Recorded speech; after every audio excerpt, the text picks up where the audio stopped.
Hi, my name's Connor Andrews, and this is my exercise 318 benchmark video.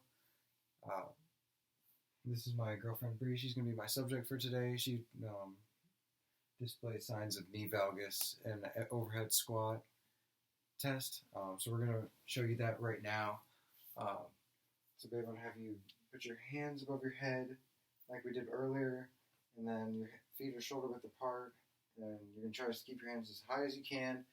And I'm going to have you squat on down. You do 5 of them for me. And then I'll show you what exercise we're going to do to correct the imperfections in your awesome form. Okay, go ahead.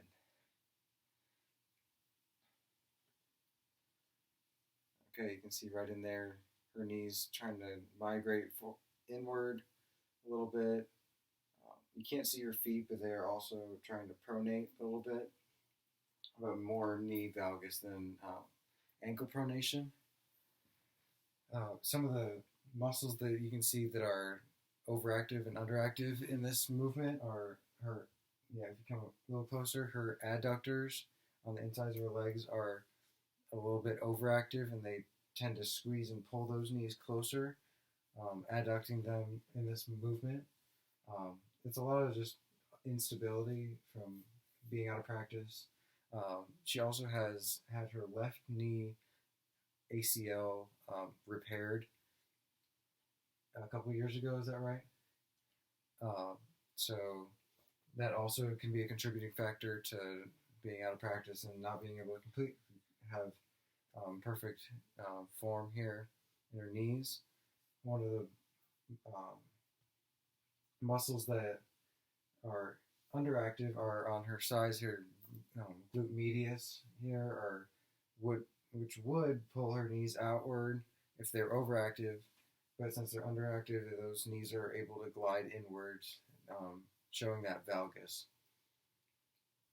So what we're going to do is we're going to go through the corrective exercise continuum through an inhibitory technique, a lengthening technique, an activation technique, and an integration technique, so that she can get those knees to be bang on perfect when she's doing her squats. So for the inhibitory technique, we're going to have her do some self-myofascial release of those adductors that are really tight. So we don't have a foam roller right now, but this ball is what we're going to use in place of a foam roller. It's got some spikes, so it can, you probably can't see that, but it's got some spikes that'll help dig into those, that myofascia, and release some of that tension.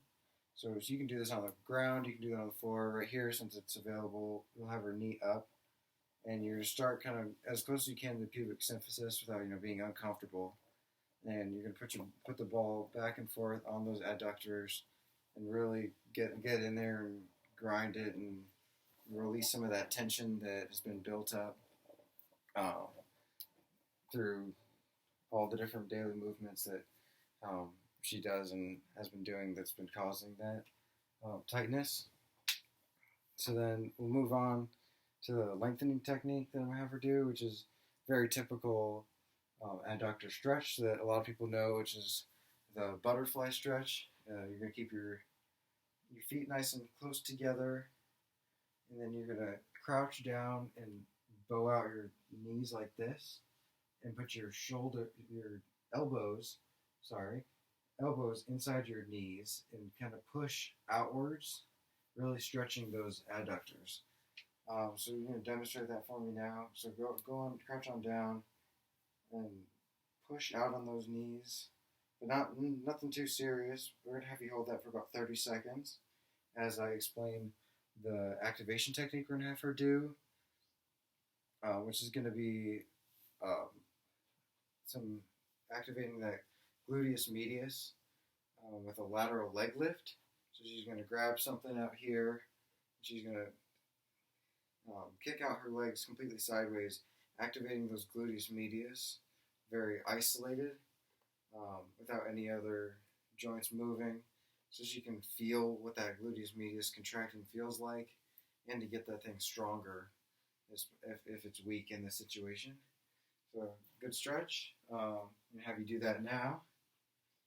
Demonstrate that lateral leg lift.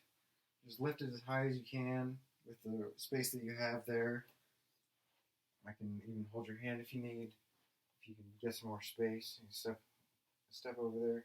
Just try to get that out there. Don't overstrain it, but just keep it coming. Yeah, nice and straight. That looks good. And then if you want to do it on the other side, you can hold the wall over there and kick out and touch the wall. You can push against the wall if you can over there. Nice job. Because then after she finishes with those few, we're going to move into integration technique. We're going to do a side lunge, which is a very common exercise. You're going to keep one leg really fairly straight. It's also going to get a nice little short stretch of the adductors too, which is a nice little benefit since your adductors are probably tight. Have her come here, take a nice big step, and then come down into like a lunge, and then repeat. So come down like that, and then we'll on the other side do it the exact opposite way, just like that, coming with getting your knee all the way to 90 degrees and really strengthening that glute medius from pulling you one way or the other. So if you demonstrate that now, when you come this way, and keep it very sideways step. So step on out, maybe a bigger step than that. Keep that other knee straight. Yeah, try to get as low as you can with that knee. This is obviously an advanced technique that you need to work through after lots of other activation techniques. So yeah, keep going, do a few more on this side as much as you can. Yep.